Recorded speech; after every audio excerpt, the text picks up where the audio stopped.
This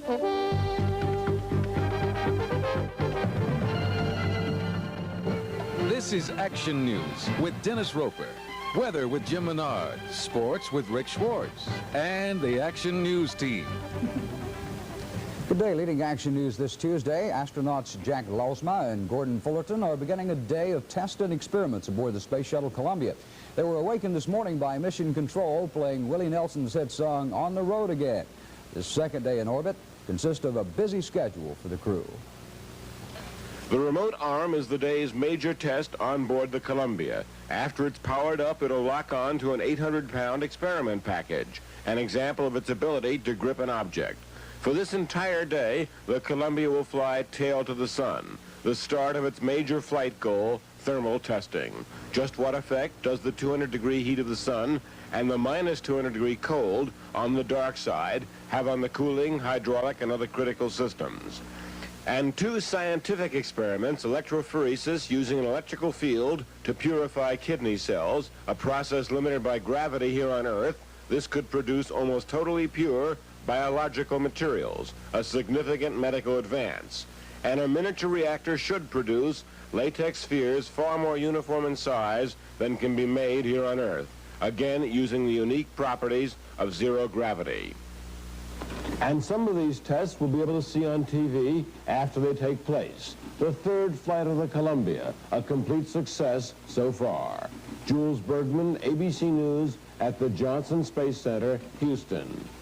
Meanwhile, ground support equipment for Columbia has arrived at the new landing site on White Sands Missile Range. That means ground crews can now begin rehearsal for the shuttle's return to Earth next Monday. The equipment was supposed to have arrived for a weekend rehearsal, but the train was behind schedule. Ground support is essential to cool the Columbia down after re-entry. Covering events such as the launch of the Space Shuttle is an enriching experience for any journalist. But for a group of Pinellas County high school students, it was a bit more than that. 4 kids from Student Educational Media Productions Incorporated, a nonprofit organization, spent 3 days at the Space Center putting together their own version of the events surrounding the third Columbia mission. Using equipment and some technical assistance from Vision Cable Incorporated, the students shoot, write, and edit the production that will be shown to their peers countywide on closed circuit. Most have learned this television business is a lot of hard work. Well, it gets kind of tiring after a while, having this thing bedding into your shoulder, making dents in you, and after these last 3 days, my shoulder is very, very sore. They spent yesterday not only watching the shuttle, but interviewing those who report on it to you. The media stars, the big, and of course, the not so big.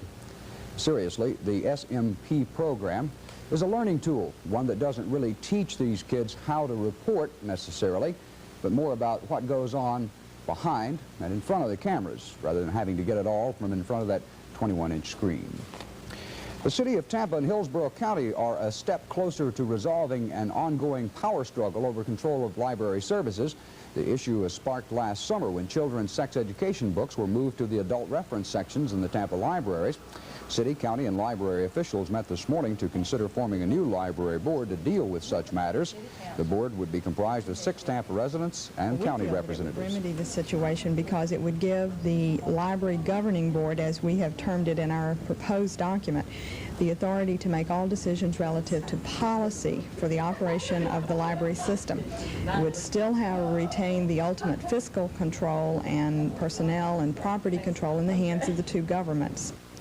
The board members would serve without pay, so library services would continue to be free for residents of Hillsborough County. The proposal now goes to the City Council for approval. Some help may be forthcoming for economically depressed urban areas around the country. President Reagan will sign his Enterprise Zone package today, which is aimed at revitalizing inner cities and boosting black employment. Inflation seems to be moderating. According to the latest Consumer Price Index released this morning, the figures show prices rose just 0.2% last month, the smallest increase since July of 1980. The Labor Department says the falling prices of gas and new cars are behind the moderating inflation rate. Declining inflation won't be much comfort to some employees at Lakeland's Piper Aircraft Plant. The corporation says it will place 200 hourly employees on indefinite furlough on Friday. 400 employees were put on indefinite leave since September. Another 200 were laid off last December. Company spokesman says that the layoffs are necessary because of the problems with the economy. In Tallahassee today, Florida House Speaker Ralph Haben says the House will not try to override Governor Graham's veto of the concealed weapons bill. Graham turned down the measure yesterday, which would have allowed motorists to carry concealed weapons in their vehicles. Haben says that the House may well allow motorists to carry concealed weapons as long as they are not immediately accessible. Coming up on Action News, a live report on services for the elderly in St. Petersburg. Stay with us. Partnership for Progress in the 80s. That's just what hundreds of senior citizens are joining at St. Petersburg's Bayfront Center today. It's the annual showcase of services for the elderly. Action Newsman Doug Hoyte is standing by with a live eye unit at the Bayfront with all the details. Doug? Dennis, this event reads like an encyclopedia of activities for the seniors. The do's, the don'ts, how to and where to. It's the 9th year in a row for the event, and it's catching on.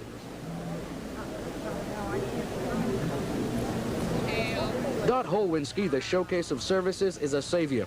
She's not only being exposed to all the latest assistance for people her age, she's also helping other seniors. Dot, who only admits to being over 60, is a yoga teacher. She says because of the focus on senior citizens in Pinellas, she's learned more than she's taught. There's so much to offer here that if I wasn't happy or satisfied in body, mind, and spirit, I certainly would know or figure out how to find out where to go from here. With a good chunk of Pinellas County's population over 62, it's easy to explain the attendance here. To us youngsters, Social Security is still a dream. To the folks here, it's a way of life. Hospital care is also being emphasized, as well as veteran services and the like. And then there's that constant reminder of all that experience of life's past.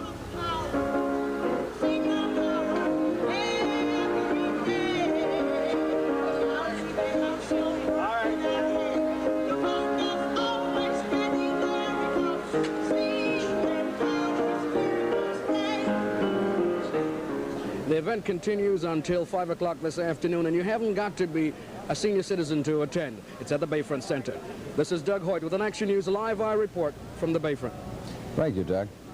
There's a glimmer of hope now for a dying heart patient in Homestead, Florida. His name is Dale Lott.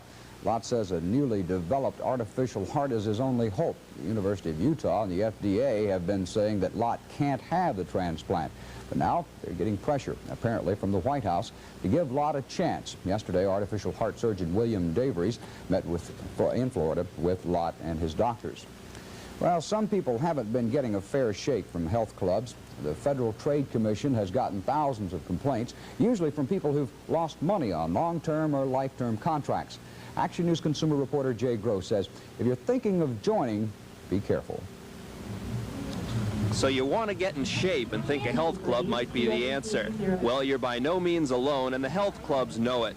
They're very aggressive when it comes to recruiting new members. Just check the newspaper any day. There's almost always a special offer. When considering a membership, federal consumer experts recommend signing only a free trial or short-term contract of 1 year or less.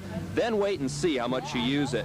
Remember, some clubs limit usage, alternating men and women on certain days. Some spas offer more facilities and activities. Some are cleaner than others. Take an unannounced tour to find out.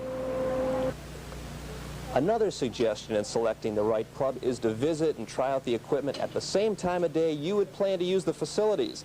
If not, you might be disappointed to find out it's a lot more crowded than you ever expected. One of the new federal guidelines for club memberships is already law here in Florida. That is a 3-day right to cancel any contract. After that, most long-term or life-term contracts cannot be canceled, but the FTC is working on a refund policy. People in this area have lost money through health club contracts before. To protect yourself, don't sign up for longer than you honestly think you'll use the club. On the Consumer Beat, Jay Gross, Action News. Well, partly cloudy is again in the Bay Area forecast with a chance for some afternoon showers. Jim Menard with a complete story next on Action News. Well, if you happened to watch the weather last night, you probably thought we were going to wake up this morning with a little bit of dampness on the ground, not from dew, but from rain, but we didn't get any. One of those occasions you wish you would have chosen a different profession. A large area of rain in the Gulf of Mexico headed right towards you. What does it do? It dies before it makes it here. We have another chance, though, tomorrow, but for today, mostly fair to partly cloudy. Outside right now in the Bay Area, 79 for Tampa, 83 St. Pete, dew point 66. Relative humidity now stands 69%. Falling barometer and southwest winds at 9 miles per hour. This morning's low was 67 degrees. We did pick up 1/100th of an inch of rainfall at Tampa International Airport, but that certainly wasn't a whole lot. Mostly fair to partly cloudy weather this morning as the disturbance moved over the Atlantic Ocean, clearing our skies out. Way out on the other side of the Gulf of Mexico, another storm is forming. That should bring some showers in here tomorrow and also on Thursday, and then some cooler weather for late Thursday and then for Friday. This is looking across Tampa Bay from the Gandy Bridge. And again, visibility was pretty good today, not too much fog around. Color satellite picture of the southeast United States shows Florida right over here. Mostly fair to partly cloudy, a few scattered clouds, mainly inland of the west coast where there are a few showers, and more showers can be seen right along the Gulf Coast. This is where that other low is developing right now. It will slowly push our way. Those clouds we can see over central Florida are producing some showers. If we go to action radar right now, you'll be able to see a broken line of showers spread out from near Melbourne and the Space Center on down to just north of Lake Okeechobee, then across the state to inland of Sarasota. This shower activity is moving on towards the east now at about 10 to 15 miles per hour. There is no shower activity in the immediate Tampa Bay area. It looks as though most of the rain is going to stay inland and push farther out into the Atlantic Ocean during the afternoon. As far as temperatures go right now across the Sunshine State, they're a little bit cooler over north and central Florida. There is a stationary front, fairly weak stationary front, right across our section of the state. 86 degrees right now in Fort Myers, 79 for Tampa. Up north, considerably cooler though, 62 for Pensacola. Warm spots again over southern Florida where the warm tropical air continues to dominate. By the way, this stationary front is the reason for those showers over central Florida. Across the entire United States, we've got a couple areas of high pressure dominating most of the nation, but for us, we've got a series of little low-pressure impulses moving across the Gulf Coast and the Atlantic coastal areas. This is the low that brought all the showers last night to the Gulf of Mexico and died before they reached us, for the most part. And we can see we're right between the two right now. There is another low developing in the western Gulf of Mexico. It, too, will move on towards the east to northeast, and it should bring us some showers sometime tomorrow and then on Thursday morning. When it gets through, things should cool off considerably for late Thursday and also for Friday. These are current temperatures across the United States. They include 41 degrees for Seattle, 56 for Los Angeles, 36 degrees Bismarck, 44 for Chicago, and 59 degrees currently being reported at Atlanta. Well, we've got our computer analyzing all the radar sites in the United States, and it's going to present a picture we call super radar. You'll be able to see most of the rain is again along the Gulf Coast. The computer is going to paint in the lighter rain and snow in blue, and the heavier rain in red. You can see some snow over northern Wyoming, also some snow just in the eastern part of North Dakota, moving into the northern part of Minnesota. These little blobs right here, those are all light rain showers, but again, the heaviest showers right along the Gulf Coast and also over Florida. Here's a close-up of the radar from Galveston, Texas. You can see showers and thunder showers.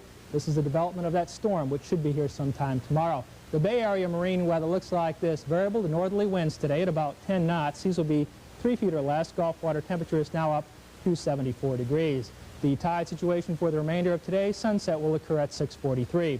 The forecast for today, partly cloudy and warm, mainly inland scattered showers, high of 82. Looking ahead till tonight, increasing clouds. There is a slight chance of rain, low of 65. A better chance of rain tomorrow, particularly late tomorrow with a high expected to reach near 77 degrees. So we will try it again, and hopefully we'll get it right. We could use a little rain, too. We sure could. Thank you, Jim. Fernando Valenzuela is back in the Dodger camp, but he's not really happy. What does he want? Rick Schwartz with that next.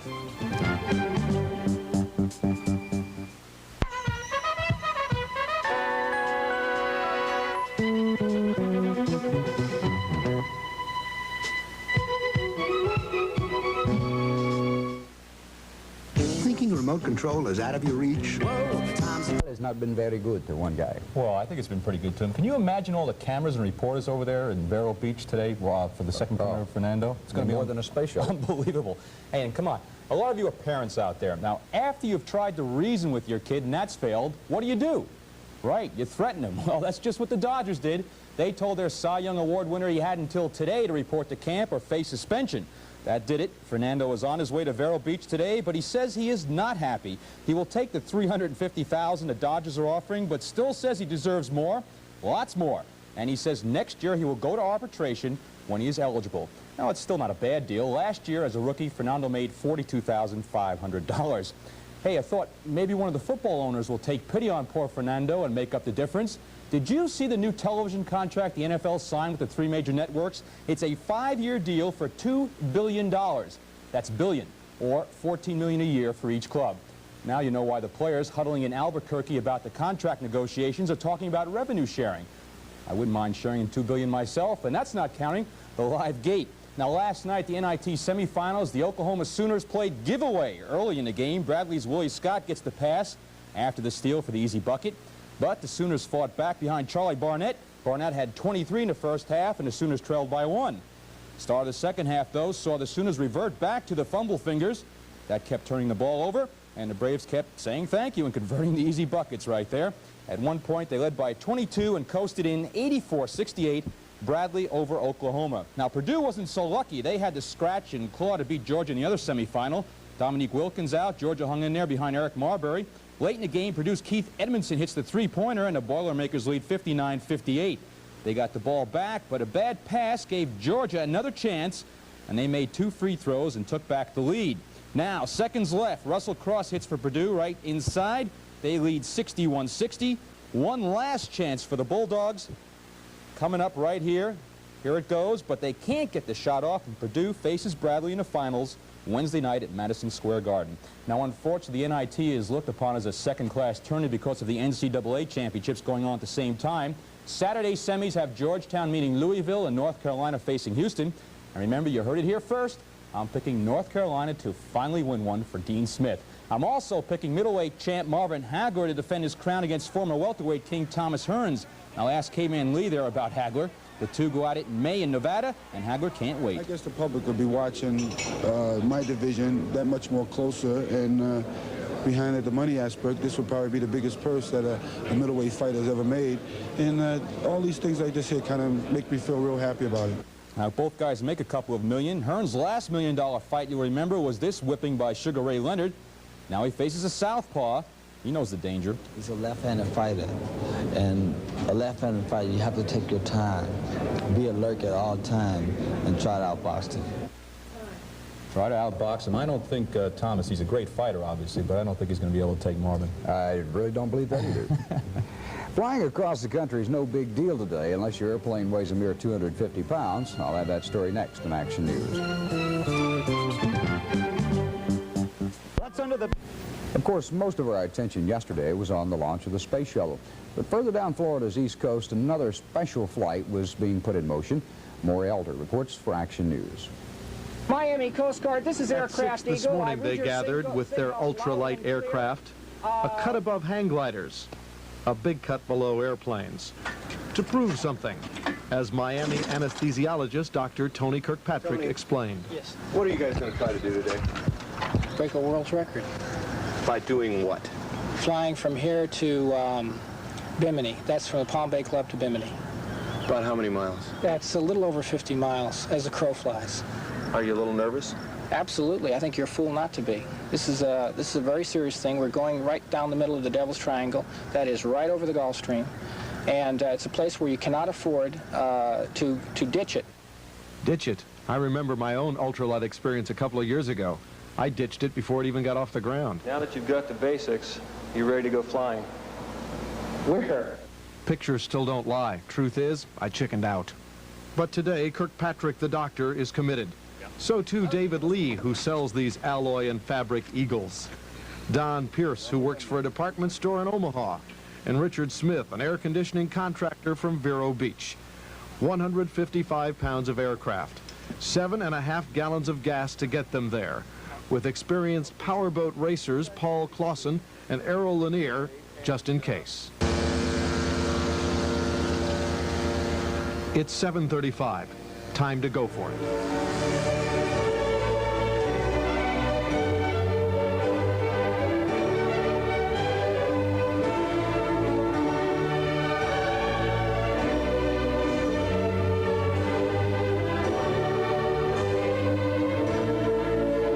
Today, as Hemingway's old man might have put it, the sea was their friend. Not glass, but smooth enough. It's been 2.5 hours. The time, 9:35. And any way you look at it, this must be Bimini. The Eagles are landing. The record is theirs. How'd you do for gasoline? We used every drop, 7.5 gallons. Richard Smith was out of gas, but Doc Kirkpatrick sure wasn't out of plans. And what's next for you? Well, depends on who wants to sponsor a trip to Nassau or something like that. We're ready. I'm ready too. This was fun. Maury Alter for Action News. Take my word for it, it is fun. That's Action News to this hour. Thank you for being a part of it. And remember, if you see news, call us. Coming up at 6, a documentary film will be made about the historic past of St. Petersburg's famous Vinoy Hotel. Rick, Jim, and I will be here tomorrow at noon. See you then. My thanks to Bill Campbell for standing in for me yesterday. Go out and make the best of this day. And when news happens on Sand Key, look for Action News. We'll be there.